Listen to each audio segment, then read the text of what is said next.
আজকে একটি নতুন গল্প শুরু করছি। গল্পটির নাম মেঘলা আকাশ। লেখনীতে কাজরি শেখ। এই মেয়ে, এই কি হলো? জানো তোমরা, তোমাদের কি মুখ ছিল না? বলতে পারলে না কিছু? বেয়াদব মেয়ে, চরিত্রহীন ছেলে দেখেছো, অমনি গলা ঝোলার জন্য উঠে পড়ে লেগেছ। এতটা বলে সবুজ থামলো। রাগে ওর রগগুলো ফুলে উঠেছে। পুরো নাম সবুজ আহমেদ। পেশায় একজন ইন্টারন্যাশনাল পাইলট। কাজের মাঝে 5 দিনের ছুটি পেয়ে বন্ধুদের সাথে ঘুরতে এসেছিল পাহাড়ে। কিন্তু এরই মাঝে ঘটে গেল অনাকাঙ্ক্ষিত ঘটনা। ওরই পাশে দাঁড়িয়ে থাকা বন্ধুরা বেশ বিরক্ত। কিন্তু সবুজের কথা শেষ হতে না হতেই পরিস্থিতি 180 ডিগ্রি ঘুরে গেল। সবুজের সামনে থাকা মেয়েটা হঠাৎ তার কোমরে গুজে রাখা একটা পিস্তল বের করে সরাসরি সবুজের কপালে ঠেকিয়ে দিল। ধাতব স্পর্শে সবুজের শরীরের রক্ত যেন মুহূর্তেই হিম হয়ে গেল। পাশে থাকা বন্ধুরা চমকে এক পা পিছিয়ে গেল। সবুজ শুকনো ঢোকিলে কাঁপা কাঁপা গলায় বলল, শোনো না, তোমার নাম কি? মানে একটু আগেই না আমার সাথে তোমার বিয়ে হলো? এত তাড়াতাড়ি আমাকে মেরে বিধবা হওয়ার শখ হচ্ছে কেন বউ? মেয়েটা একদম গম্ভীর, তার চোখে ভয়ের লেশমাত্র নেই। সে শীতল কণ্ঠে উত্তর দিল, এই পরিস্থিতি থেকে আমি সহজে পার হয়ে যেতে পারতাম, কিন্তু আমার সাথে এই মেয়েগুলো ছিল। আমার একার পক্ষে সম্ভব ছিল না সবাইকে একসাথে বাঁচানো, তাই ওদের কথা মেনে নিয়েছি। সে পাশের দুটো মেয়েকে ইশারা করে বলল, এই মেয়ে দুটোকে দেখছেন না? অনাথ ওরা, আশ্রমে থাকে। আমাকে ভরসা করে আমার সাথে এখানে এসেছিল, তাই তাদের ফেলে এখান থেকে পালিয়ে নিজেকে নিমক হারাম প্রমাণ আমি দিতে পারতাম না। তার কথায় উপস্থিত সকলেই চুপ হয়ে গেল। তারা বুঝতে পারল পরিস্থিতি যতটা সহজ ভেবেছিল আসলে ততটা নয়। পাশে থাকা একটা মেয়ে একটু সাহস করে প্রশ্ন করলো, সে না হয় বুঝলাম, কিন্তু তোমার কাছে এই বন্দুক, তুমি কি পুলিশ? না, শহরে গ্যাংস্টার সৈকত এহসানের মেয়ে আমি, সোনালি এহসান। এই কথা শোনা মাত্রই উপস্থিত বাকি 7 জন মানবীর চোখ কপালে উঠে গেল। গ্যাংস্টার সৈকত এহসান, যার নামে শহরের অপরাধ জগৎ কাঁপে, তার মেয়ের সাথে বিয়ে হয়েছে সবুজের। হঠাৎ একটা ভারী কিছু পড়ার শব্দ হলো। সবাই পেছন ফিরে দেখল, সাহসী পাইলট সবুজ আহমেদ চোখ উল্টে অজ্ঞান হয়ে মাটিতে পড়ে আছে। তার বইয়ের পরিচয় সহ্য করার ক্ষমতা এই মুহূর্তে তার ছিল না। ছোট মা, আমার ভাইয়া কবে আসবে? সেই কতদিন আগে কিছু না বলেই কোথায় হারিয়ে গেল। আর কি আসবে না? মা, ছোট আব্বুর মতো কি রাগ করে চলে গেছে ভাইয়া? নিষ্পাপ ছোট্ট মেয়ের এমন প্রশ্নে রানী বেগমের বুকটা মোচড় দিয়ে উঠল। তিনি দ্রুত আগলে নিলেন ছোট্ট বাচ্চাটিকে। ম্লান হেসে বললেন, এসব কি কথা চাঁদ? আকাশ অবশ্যই আসবে, তোমার জন্য চকলেট নিয়ে আসবে, আদর করবে, বুঝলে চাঁদ সোনা? মায়ের কথা শেষ হতে না হতেই পাশ থেকে জ্যোৎস্না বলে উঠল, আকাশ ফিরবে মা, সে আমার জন্য, আমার হয়ে ফিরবে। মেয়ের এমন কথা শুনে রানী বেগম রেগে গিয়ে গর্জে উঠলেন, এসব কি ধরনের বেয়াদবি জ্যোৎস্না? তোমায় কতবার বলেছি আকাশ তোমার বড় ভাই হয়, নাম ধরে ডাকবে না। এক কথা কি কানে যায় না তোমার? মায়ের কথায় জ্যোৎস্না এবার খেকিয়ে উঠল। চোখে তার জেদের আগুন। সে চিৎকার করে বলল, না, মানি না আমি। আকাশকে আমি ভাইয়া মানি না। এই ইশরাক তালুকদার আকাশ আমার ভাই নয়, সে আমার ভালোবাসা। আমি ভালোবাসি তাকে। আমি পাগল, আমি দেওয়ানা তার জন্য। সে শুধুই আমার। বাকি কথা বলার আগেই সপাটে একটা শক্ত হাতে থাপ্পড় পড়ল জ্যোৎস্নার গালে। থাপ্পড়ের চোটে জ্যোৎস্না কয়েক কদম পিছিয়ে গেল। ছলছল নয়নে সে তাকিয়ে দেখল সামনের মানুষটাকে। দাঁতে দাঁত চেপে রাগ নিয়ন্ত্রণ করার চেষ্টা করছে রোদ। তার শান্ত চোখে এখন আগ্নেয়গিরি। রোদ ধমক দিয়ে বলল, অভদ্র মেয়ে, বাপের মতো চরিত্রহীন হচ্ছিস বুঝি? বেয়াদব! এই একই কথা দিনে 70 বার শুনি তোর থেকে। বড় ভাইকে কুনজরে দেখা। শোন জ্যোৎস্না, তোকে মেরে বিনা কাফনে দাফন করে দেব, তবু এই বংশের অসম্মানের বোঝা আর বইতে পারবো না। শান্ত ভাইয়ার মুখে এমন কঠিন কথা শুনে জ্যোৎস্না ফুঁপিয়ে কেঁদে উঠল। ঠিক তখনই সেখানে উপস্থিত হলেন জসিম তালুকদার। তিনি জ্যোৎস্নার মাথায় হাত রাখলেন। বড় আব্বার স্পর্শ পেয়ে সে কান্নার বাঁধ ভেঙে ফেলল। সে অভিযোগের সুরে বলল, বড় আব্বা, ভালোবাসা কি পাপ? কেন কেউ বোঝে না আমাকে? সে কেন না বুঝে দূরে আছে? কেন সে বাড়ি আসে না? জসিম তালুকদার কোনো উত্তর দিলেন না। তার দৃষ্টি চলে গেল বাইরের মেঘলা আকাশের দিকে। এই তালুকদার বাড়ির দেওয়ালে দেওয়ালে যে রহস্য, আর নিষিদ্ধ সম্পর্কের বিষ বাষ্প জমেছে, তা হয়তো একদিন ঝড় হয়ে আছড়ে পড়বে। জ্যোৎস্নার কান্নায় তালুকদার বাড়ির গোমট পরিবেশটা যেন ভারী হয়ে উঠল। জসিম তালুকদার নির্বাক হয়ে জ্যোৎস্নার মাথায় হাত বুলিয়ে দিলেন। তার চোখে মুখে ক্লান্তি আর অপারগতা। রোদ সেই থাপ্পড়ের ঘটনার পর আর এক মুহূর্ত সেখানে দাঁড়ালো না। সোজা নিজের ঘরে গিয়ে ধপ করে দরজাটা বন্ধ করে দিল। ঘরটা অন্ধকার, পর্দাগুলো টানা। বাইরে সকালের আলো আসলেও ঘরের ভেতরটা যেন এক অনন্ত রাতের মতো। রোদ আলমারির গোপন ড্রয়ার থেকে একটা পুরনো কোনা ছেঁড়া ছবি বের করলো। 3 বছর আগের ছবি, পাহাড়ে সেই ঝড়ের রাতের ঠিক আগের দিনের। ছবিতে সবুজ নিলয় রোদ হাসছে, কিন্তু রোদের আঙ্গুল গিয়ে পড়ল ছবির এক কোণে দাঁড়িয়ে থাকা এক অবয়বের উপর, যার মুখটা জ্বলন্ত সিগারেটে ধরা, পুড়ে যাওয়া কালচে ঠোঁট, সুঠাম দেহ, ধূসর চোখের মণি, যেন অনুভূতি শূন্য মরুভূমির মরীচিকার মতো কাঙ্ক্ষিত। রোদ বিড়বিড় করে উঠল, ভাইয়া, তুমি কি আসলে পালাচ্ছ? তুমি কি সবার জন্য মৃত? কিন্তু কেন? ওই রাতে কি এমন ঘটেছিল যে তুমি পালিয়ে গেলে? সব তো বৈধ ছিল, তবুও কেন নিজেকে অপরাধী ভাবলে ভাইয়া? ঠিক তখনই রোদের ফোনটা কেঁপে উঠল। International call. স্ক্রিনে নিলয়ের নাম ভেসে উঠছে। রোদ একটা গভীর শ্বাস নিয়ে ফোনটা ধরল। হ্যালো রোদ, আমি নিলয় বলছি। হ্যাঁ ভাইয়া বলো, কেমন আছো? নীলিমা আপু আর নিভা মাম্মা কেমন আছে? রোদ নিজের গলার স্বর স্বাভাবিক রাখার আপ্রাণ চেষ্টা করলো, কিন্তু কোথাও যেন খুব ব্যথা হচ্ছে। স্বাভাবিক থাকতে পারছে না। আমরা ভালো আছি। আগামী সপ্তাহে দেশে ফিরছি রোদ। সবুজের সাথে কথা হয়েছে? 3 বছর ধরে ওই রাতের রহস্যটা আমাদের তাড়া করে বেড়াচ্ছে। কি হয়েছিল ওই রাতে যে 3টে মানুষ হারিয়ে গেল? রোদ, আকাশের কোনো খবর কি তুই পেয়েছিস? রোদের কপালে বিন্দু বিন্দু ঘাম জমতে শুরু করে। সে জানে আকাশ কোথায়, সে জানে আকাশ কোন নরকে বাস করছে, কিন্তু সে মুখ খুলতে পারছে না। না ভাইয়া, ওর কোনো খোঁজ নেই। ও তো সেই থেকে। মিথ্যে বলিস না রোদ, তোর গলার স্বর বলে দিচ্ছে তুই কিছু লুকোচ্ছিস। রোদ, আকাশকে ফিরে আসতেই হবে, সব প্রশ্নের উত্তর ওকে দিতে হবে। ফোনটা কেটে দিয়ে রোদ ধপ করে বিছানায় বসে পড়ল। তার হাতটা কাঁপছে। নিলয় ফিরছে, সোনালি সবুজ ফিরছে, কিন্তু যার ফেরার কথা সে কই? সে কেন বঞ্চিত করেছে নিজেকে সবার থেকে? রোদের বুকের ভেতরটা যেন তোলপাড় শুরু করেছে। সে আর ঘরে থাকতে পারল না। দ্রুত পায়ে হেঁটে নিচে নেমে এলো। গ্যারেজ থেকে নিজের গাড়িটা বের করলো রোদ। গাড়ির চাকালো যেন যেন মাটি ফুঁড়ে বের হতে চাইছে। এতটাই গতিতে যে গাড়ি চালাচ্ছে সে, তার গন্তব্য পরিচিত, কিন্তু মনের ভেতরটা অজানা ভয়ে কাঁপছে। আত্মি ওঠ, কত ঘুম! মেঘরাত্রির চুলে তখন বীরের ছোট্ট হাত। সে কোনোভাবেই ধীরে ধরে টানছে না, বরং চুলে রীতিমতো দোল খাচ্ছে। আর মেঘরাত্রি, সে যেন কোমায় আচ্ছন্ন, হুঁশ নেই, বেঘরে কম্বল মুড়ি দিয়ে ঘুমাচ্ছে। বীর না পেরে এবার চুলে আরেকটু জোরসে টান দিল। ব্যাস, মেঘরাত্রি চিৎকার করে উঠল, বীরের বাচ্চা বীর, তুই আমাকে ছাড়বি, না হলে তোকে আজ মাথায় তুলে আছাড় দেবো, দেখিস। মেঘরাত্রির এই চিৎকারে ঘরের নীরবতা ভেঙে চুরমার হয়ে গেল। তাদের এই চেঁচামেচি শুনে রান্নাঘর থেকে মেঘলা দৌড়ে এলো, হাতে তখনও খুন্তি। রাত, কি হয়েছে? চিৎকার করছিস কেন? আব্বা, কি করছো তুমি এগুলো? মেঘলা বীরকে কোলে তুলে নিতে নিতে বলল। বীর মেঘলার কোলে গিয়েই খিলখিল করে হেসে উঠল, যেন সে কোনো মহৎ কাজ করে ফেলেছে। দেখছিস তোর ছেলের কাণ্ড? ভোরবেলা এসে চুলে এমন টান দিয়েছে যে মনে হলো আস্ত স্কার্ফটাই ছিঁড়ে ফেলবে। মেঘরাত্রি বিরক্তির সুরে বলল। মেঘলা হাসলো।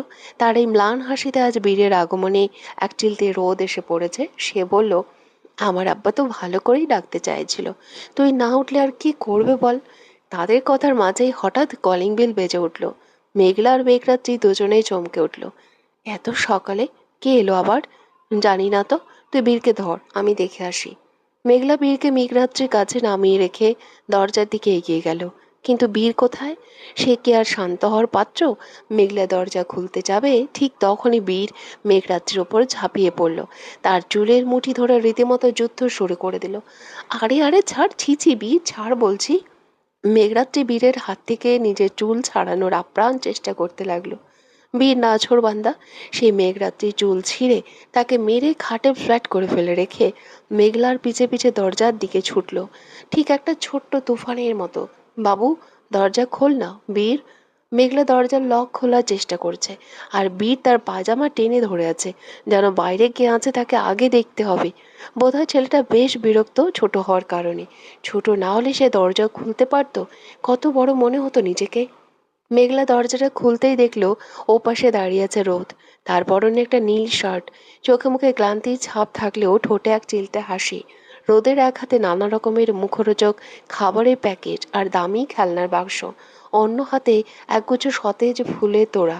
মেঘলা কিছু বলার সুযোগ পাওয়ার আগেই বীরের আনন্দ আর ধরে না। রোদকে দেখা মাত্র বীর যেন পৃথিবীর সব থেকে বড় ধন পেয়ে গেছে। বোল ফুটিয়ে আধো আধো গলায় বীর চিৎকার করে উঠল, তাতু তোলে নাও তাতু। রোদ বীরকে জাপটে ধরে কোলে তুলে নিল। বীরের ছোট্ট দুটো হাত রোদের গলা জড়িয়ে ধরল। রোদ বীরের কপালাটা চুমু খেয়ে পরম আদরে বলল, আমার বীর সোনার কি খবর? চাচুর কথা কি মনে ছিল, না দুষ্টুমি করতে করতে ভুলে গিয়েছিলে? বীর রোদের গাল টিপে দিয়ে খিলখিল করে হেসে উঠল। না, মনে দিল। তাতু খেলনা? রোদ হাসি মুখে খেলনার বাক্সটি বীরের সামনে ধরল। মেঘলা দরজায় ঠাঁই দাঁড়িয়ে এই দৃশ্য দেখছে, তার চোখে জল চিকচিক করছে। ঠিক এই মুহূর্তে রোদের হাতের ফুলের গুচ্ছ আর বীরের হাসিতে মেঘলা আকাশের কালো মেঘগুলো যেন কিছুটা হলেও সরে গেল। রোদ বীরকে কোলে নিয়েই মেঘলার চোখের দিকে তাকালো। সেই দৃষ্টিতে হাজারো না বলা কথা আর 3 বছরে জমে থাকা এক রাস দীর্ঘশ্বাস। রোদ বীরকে কোলে নিয়েই সোজা মেঘরাত্রি ঘরের দিকে পা মারালো। তালুকদার বাড়ির গুমোট পরিবেশে থেকে মুক্তির জন্য রোদের একমাত্র শান্তির জায়গা যেন এই ঘরটা। সে দেখলো মেঘরাত্রির চুলগুলো এলোমেলো করে উল্টো হয়ে শুয়ে আছে, কম্বলটা অর্ধেক মেঝেতে পড়ে। বীর রোদের কোলে জোরে চাচুর সাথে বকবক করতে করতে আসছে, তাতু হেলিকপ্টার নেবো আমি, বড় লাল হেলিকপ্টার।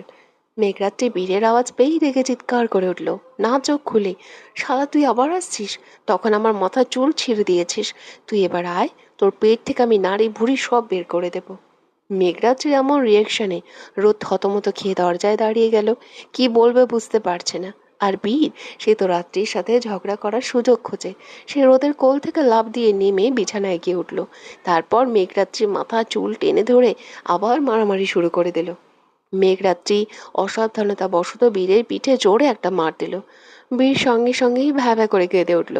রোদ এক মুহূর্ত সময় নষ্ট না করে দৌড়ে গিয়ে বীরকে কোলে তুলে নিল। রাত্রির দিকে তাকিয়ে চড়া গলায় বলল, কি করছো কি তুমি? বাচ্চা মানুষের সাথে কেউ এমন করে? ও খেলছে আর তুমি সিরিয়াসলি ওকে মেরে দিলে? মেঘরাত্রি রোদকে এই মুহূর্তে দেখে অবাক হয়ে পাথর হয়ে গেল। তার কাছে তো ওড়না নেই, আবার চুল দেখে মনে হচ্ছে পেতনি। সে তাড়াহুড়ো করে কম্বলের মধ্যে ঢুকে পড়ল। রোদ তার এই কাণ্ড দেখে হেসে ফেলল। এখন কম্বলে লুকিয়ে কি হবে? মরার সময় তো বড্ড তেজ দেখাচ্ছিলে। মেঘরাত্রি কম্বলের ভেতর থেকে ফোঁফানো গলায় বলল, তুমি তুমি এখানে কি করছো? আর বীরকে তুমি কোলে নিলে কেন? আমি তো ওকে আদর করতে গিয়েছিলাম। আদর? এভাবে কেউ আদর করে? বীর আমার কলেজার টুকরা, ওকে কেউ মারলে আমি সহ্য করব না, সে ওর মা হোক বা তুমি। মেঘরাত্রি কম্বলের নিচ থেকে উঁকি দিয়ে রোদের মুখের দিকে তাকিয়ে রইল। রোদ হাসি মুখে বীরকে ভোলাতে ব্যস্ত। ওদিকে কম্বলের নিচে নিজেকে লুকিয়ে রেখে রাত্রি অপলক তাকিয়ে রইল রোদের দিকে। তার মনে পড়ে গেল সেই বিভীষিকাময় দিনগুলোর কথা। ফ্ল্যাশব্যাক। Walk walk. বাথরুম থেকে মেঘলার বমির শব্দ পেতেই রাত্রি আর তাদের রুমের অন্য মেয়ে দিয়া আঁতকে উঠল। তারা দুজনেই দৌড়ে বাথরুমের দরজায় গিয়ে দাঁড়ালো। দেখলো মেঘলা বেসিনের উপর ঝুঁকে পড়ে অনবরত বমি করছে। ইদানিং মেঘলার শরীরটা একদমই ভালো যাচ্ছে না। কয়েকদিন ধরেই সে কিছু খেতে পারছে না, যাই খাচ্ছে তাই বমি হয়ে বেরিয়ে আসছে। শরীরটা ফ্যাকাশে হয়ে গেছে। সারাক্ষণ এক অসহ্য দুর্বলতা তাকে ঘিরে ধরেছে।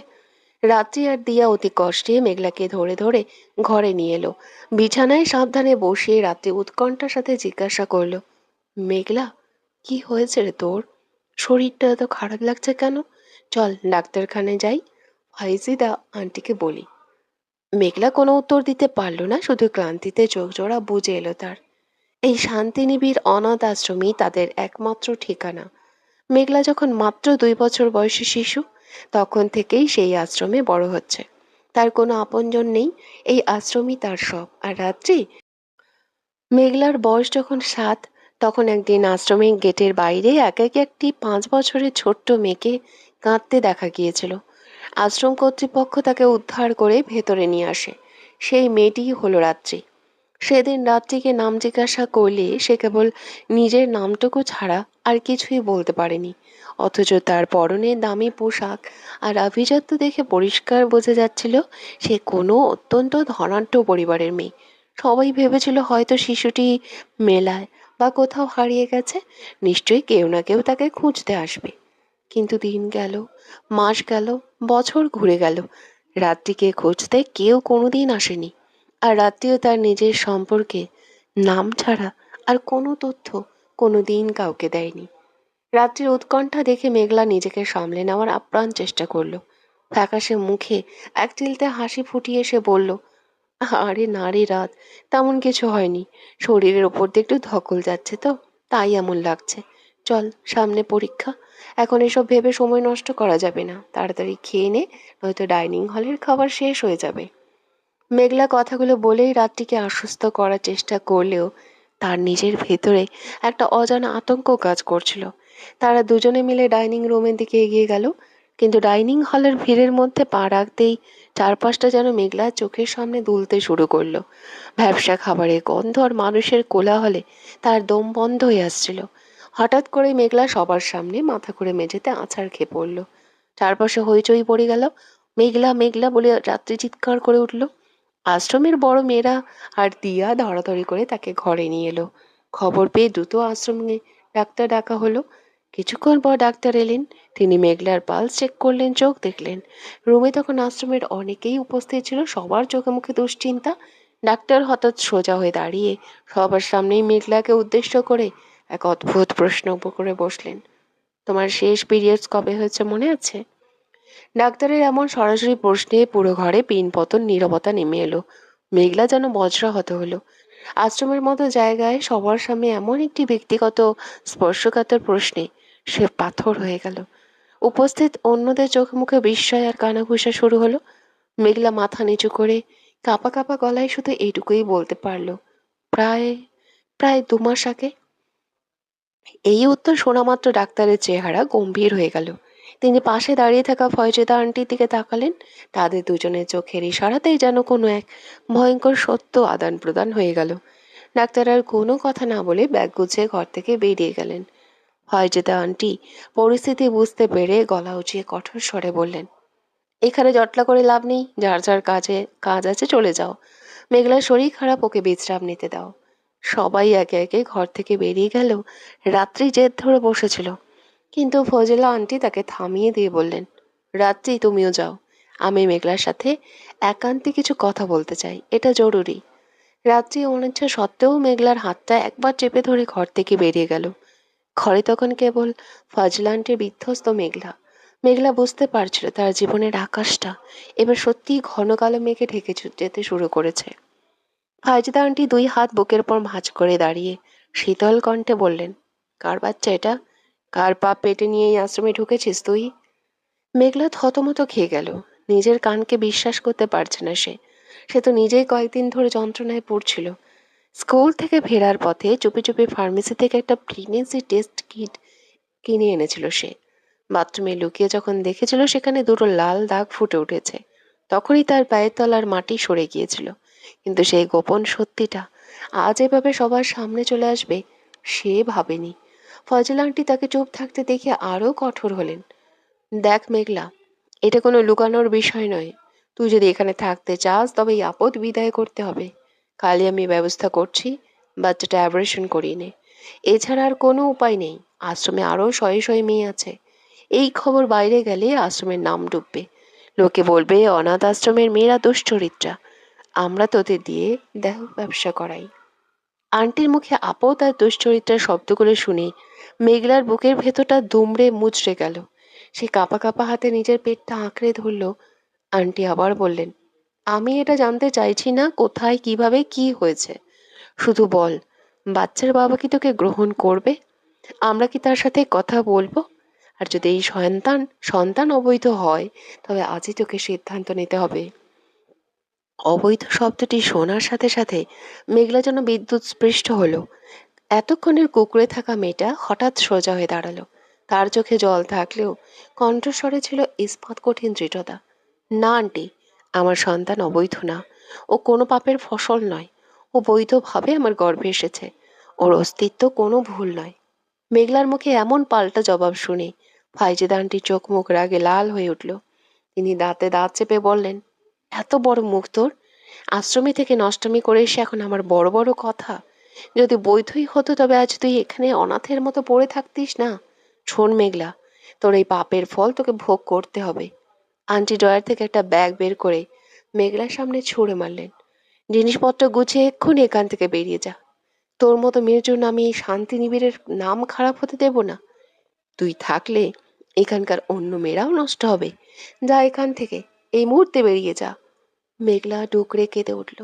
আন্টি, এই মাঝপথে আমি কোথায় যাব? আমার তো কেউ নেই। এই বাচ্চার বাবা এখন এখানে নেই। আমি কোথায় গিয়ে দাঁড়াবো? সেটা তোর চিন্তা। যেখানে গিয়ে পাপ করেছিস সেখানেই যা। আমার আশ্রমে তোর ঠাঁই নেই। Get out. মেঘলা টলমল পায়ে রুম থেকে বেরিয়ে এলো। তার চোখে তখন অন্ধকার।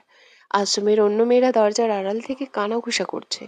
কেউ সহানুভূতির চোখে তাকাচ্ছে না, বরং সবার চোখে বিদ্রূপ। রাতে দরজার বাইরে দাঁড়িয়ে সব শুনছিল। সে এক ছুটে এসে মেঘলার হাত ধরল। মেঘলা, তুই একা যাবি না, আমি তোর সাথে যাব। ফাজিল আন্টি গর্জে উঠলেন, রাত্রি, তুই কেন যাবি? ওর পাপের ভাগীদার কেন হবি তুই? ও নষ্ট হয়ে গেছে, তুই তো ভালো আছিস। রাত্রি মেঘলা চোখে জল মুছে দিয়ে আন্টির দিকে তাকিয়ে শান্ত গলায় বলল, ও আমার বোন আন্টি। এই আশ্রম আমাদের আশ্রয় দিয়েছিল ঠিকই, কিন্তু আজও যখন বিপদে, তখন আপনারা ওকে মানুষ না, একটা কলঙ্ক হিসেবে দেখছেন। ও যদি নষ্ট হয় তবে আমি সেই নষ্ট মেয়েরই বোন। আমি ওকে একা এই অন্ধকার রাস্তায় ছেড়ে দিতে পারবো না। মেঘলা আর রাত্রি হাত ধরাধরি করে আশ্রমের সেই লোহার গেটটা পেরিয়ে ধুলোমাখা রাস্তায় এসে দাঁড়ালো। পেছনে পড়ে রইল তাদের শৈশব, আর সামনে এক অনিশ্চিত অন্ধকার ভবিষ্যৎ। আকাশটা তখন মেঘে ঢাকা, ঠিক যেন মেঘলার জীবনের প্রতিচ্ছবি। রাত্রি কম্বলের নিচ থেকে উঁকি দিয়ে ভাবল, এই মানুষটা যদি সেদিন না আসতো, তবে আজ হয়তো তার কোনো ভাগাড়ে পড়ে থাকতো তারা। রোদ শুধু তাদের উদ্ধারকর্তা নয়, সেই অন্ধকার মেঘলা আকাশের একমাত্র ধ্রুব তারা। রোদ বীরকে কোলে নিয়ে এবার রাত্রির দিকে তাকালো, তার চোখে এক চিলতে দুষ্টুমি হাসি। কি হলো? অত কি ভাবছো কম্বলের নিচে বসে? এবার কি বের হবে, নাকি বীরকে আবার পাঠাবো চুলে দোল খেতে? রাত্রির ভাবনার জাল ছিঁড়ে গেল। সে একটা লম্বা শ্বাস নিয়ে নিজেকে সামলে নিল। এই মানুষটার ঋণ শোধ করার সাধ্য তাদের নেই। এই এই তোরা থাক, তাহলে ঝগড়া কর, আমি গেলাম খেতে। নিলয় চিৎকার করে বলল। নিলয়ের মুখে বারবার এমন ভাষা শুনে নীলিমা খেপে গেলেও পরিস্থিতি চাপে কিছু না বলে রাগে ফুঁসতে ফুঁসতে নিলয়ের দিকে খাবারের থালা এগিয়ে দিল। বাহ, আমার বউ লাগছে তোকে এখন।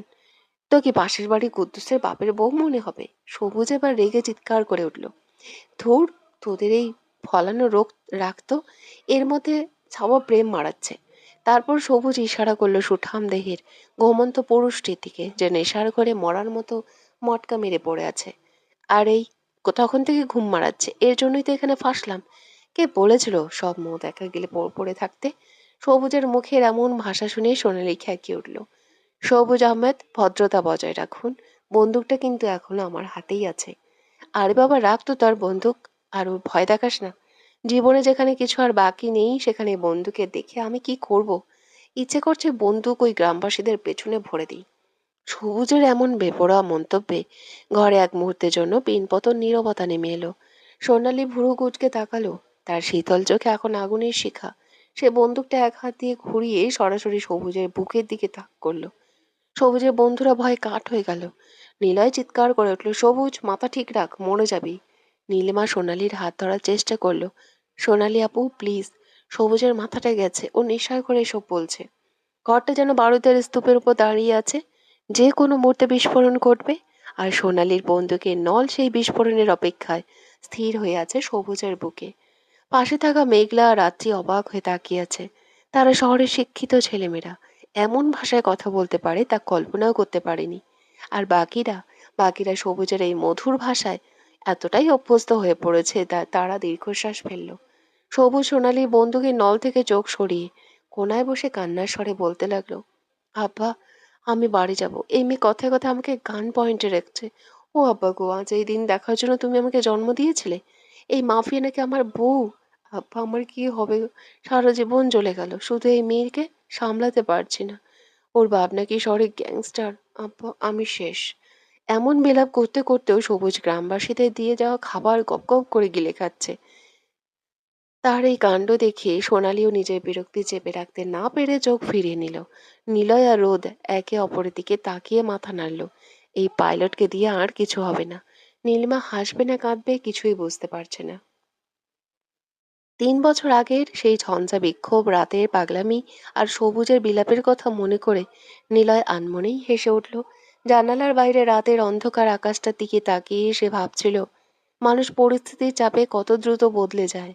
ওই দিনের ওই অকথ্য ভাষা, ভয় আর বিশৃঙ্খলার মাঝেও এক অদ্ভুত মায়া ছিল। নিলয়কে একা একা হাসতে দেখে নীলিমা নিভাকে ঘুম পাড়িয়ে ধীর পায়ে এগিয়ে এলো। স্বামীর পাশে দাঁড়িয়ে কাঁধে হাত রেখে নিচু স্বরে বলল, কি ব্যাপার, একা একা হাসছে যে বড়? নিলয় নীলিমার দিকে তাকিয়ে তার হাতটা নিজের হাতের মুঠোয় নিল। হাসতে হাসতেই বলল, আমি ভাবছিলাম সবুজের কথা। ব্যাটা সোনালির বন্দুক দেখে যেভাবে আব্বাগো বলে চিৎকার করেছিল আর ওই মোটা চালের ভাতগুলো গিলছিল, সেটা মনে পড়লে আজও পেটে খিল ধরে যায়। নীলিমা একটা দীর্ঘশ্বাস ফেলে মৃদু হাসলো। তারপর বলল, আসলে ওই রাতটা কি অদ্ভুত ছিল, তাই না? নিলয় এবার নীলিমাকে নিজের দিকে টেনে নিল। একটু দুষ্টুমি করে বলল, আজ ৩ বছর হয়ে গেল সেই রাতের ওই বিয়ে। আকাশ, ও আজ কোথায় আছে কেউ জানে না। রোদও কিছু বলছে না। নীলিমার মুখটা একটু গম্ভীর হয়ে গেল। সে নিলয়ের বুকে মাথা রেখে বলল, সবুজ তো দেশে ফিরছে শুনলাম। রোদও নিশ্চয়ই কোনো না কোনো খবর জানে। নিলয় নীলিমার কপালে একটা চুমু খেয়ে আশ্বস্ত করে বলল, চিন্তা করো না, আগামী সপ্তাহে দেশে ফিরলেই সব জট খুলে যাবে। আকাশের ওই ধূসর চোখের মনির রহস্য আর মেঘলা আকাশের আড়ালে থাকা সত্যিটা আমাদের জানতেই হবে। অনেক লুকিয়ে থাকা হয়েছে, এবার সামনে আসার পালা। নিভা ঘুমের ঘোরে একবার নড়ে উঠল। দম্পতি দুজন একে অপরের দিকে তাকিয়ে ম্লান হাসল। রাতের নীরবতায় ৩ বছর আগের সেই স্মৃতিগুলো যেন আবার